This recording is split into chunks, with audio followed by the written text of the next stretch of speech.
আসসালামু আলাইকুম। Breaking news, Iran মার্কিন নৌবাহিনীর জাহাজগুলোর উপর হামলা চালিয়েছে। হরমুজ অবরোধ করে থাকা যেই 15টা যুদ্ধ জাহাজ, সেই জাহাজে অবশেষে ইরান হামলা চালিয়েছে।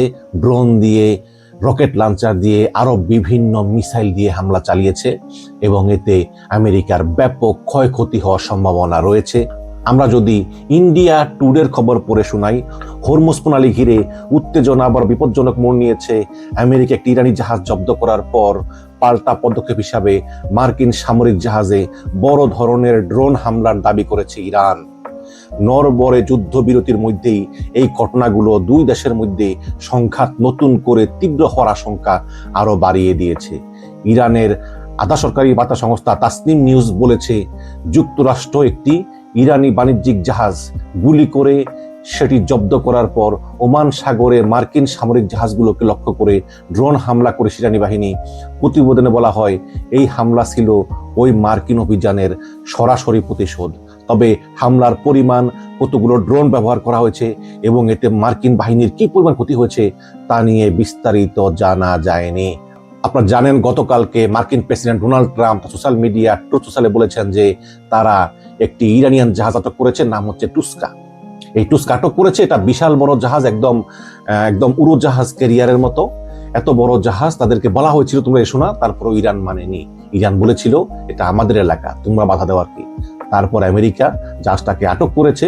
আটক করার আগে জাহাজটার ক্ষতিসাধন হয়েছে এবং আটক করার পরে বলেছে এই জাহাজটা আমেরিকার কালো তালিকাভুক্ত, এখন এটাকে পরীক্ষা নিরীক্ষা করা হবে। এবং উল্লেখ্য যে জাহাজটা চীন থেকে অনেক মালামাল সামগ্রী নিয়ে আসছিল ইরানের দিকে, কিন্তু তারা মার্কিন নিষেধ মানেনি। এখন এই ঘটনায় ইরান সম্পূর্ণ রেগে আগুন। তারা বলতেছে যে এটা আমাদের টেরিটরি, এখানে তোমরা বাধা দিয়েছো, মানে তোমরা আমাদের সার্বভৌমত্বের প্রতি হুমকি এবং তোমরা যুদ্ধবিরতির চুক্তি লঙ্ঘন করেছো, কাজেই তোমাদের সঙ্গে কোনো আলোচনা নয়। এবং এর মাঝে খবর এলো, ইরান মার্কিন যুদ্ধ জাহাজ লক্ষ্য করে ব্যাপক ড্রোন হামলা এবং রকেট হামলা চালিয়েছে এবং উত্তেজনা নতুন দিকে মোড় নিল। ওদিকে ডোনাল্ড ট্রাম্প গতকাল কি বলেছেন যে যদি চুক্তি না হয়, I destroy their every power plant, I destroy their every bridge, এরকম করে বলেছেন যে ইরানকে প্রস্তর যুগে নিয়ে যাবেন। এবং সেই সকল হুমকি এখনো পর্যন্ত ট্রাম্প দিয়েই যাচ্ছেন। এবং ট্রাম্প বলতেছেন, they have no navy, they have no army, they have no air defence system, they have no nothing, all of their senior politician they died, they killed.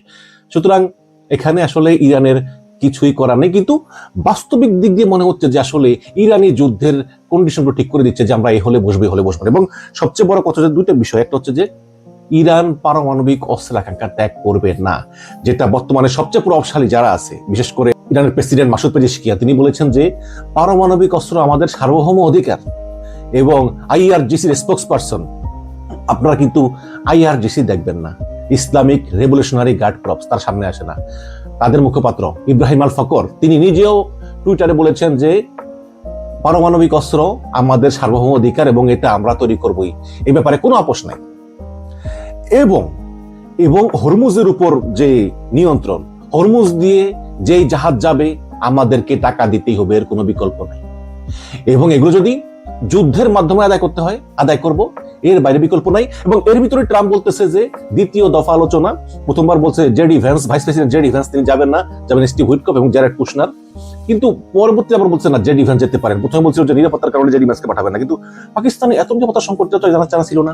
এখন নতুন করে আবার পাকিস্তানের যে আশাকাঙ্ক্ষা যে দুইটা দেশ নিয়ে চুক্তি করাবে, এটা নিয়ে একটা সন্দেহ দেখা দিয়েছে যে আসলে পাকিস্তান খেলছে কার পক্ষে। পাকিস্তান নিরপেক্ষ, কিন্তু আমাদের বেগম জিয়া বলেছিলেন না যে পাগল ছাড়া কেউ নিরপেক্ষ না, আসলে কি তাই? পাকিস্তান আসলে খেলছে কার পক্ষে? পাকিস্তান কি আসলে ইরানের বন্ধু? মনে করেন আপনি এখন পাকিস্তানকে বলেন যে পাকিস্তান, তুমি ইরান বা আমেরিকা, দুইটা দেশের একটা দেশ বেছে নাও। পাকিস্তান কাকে বেছে নিবে? ইরানকে? মুসলিম রাষ্ট্র বলে প্রশ্নই আসে না।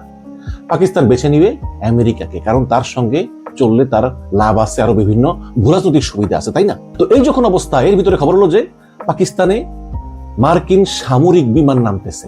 কেন সামরিক বিমান নামতেছে? আমরা জানি যে গত 1-1.5 মাস ধরে ইউরোপ এবং আমেরিকার বিভিন্ন মার্কিন ঘাঁটি থেকে প্রচুর যুদ্ধ মধ্যপ্রাচ্যে এবং ইসরায়েলে গিয়ে নেমেছে। গত 24 ঘন্টা যদি আমরা ফ্লাইট রাডার দেখি, তাহলে প্রায় 75টি flight, C-10, C-15, C-13, Apache helicopter, তারপরে প্রচুর অস্ত্রশস্ত্র, ড্রোন, টামাহাক ক্রুজ মিসাইল, স্থলবাহিনী প্রচুর আমেরিকা পাঠিয়েছে মধ্যপ্রাচ্যে। উদ্দেশ্য কি? এই যে কোটি কোটি টাকা খরচ করে সৈন্যদেরকে পাঠানো হচ্ছে একদম গত 1.5 মাস ধরে, কেন পাঠানো হচ্ছে? উদ্দেশ্য তো একটা কিছুই আছে, তাই না? এবং এর ভিতরে খবর যে পাকিস্তানও নামতেছে মার্কিন সামরিক, এবং এটা কিন্তু নতুন না।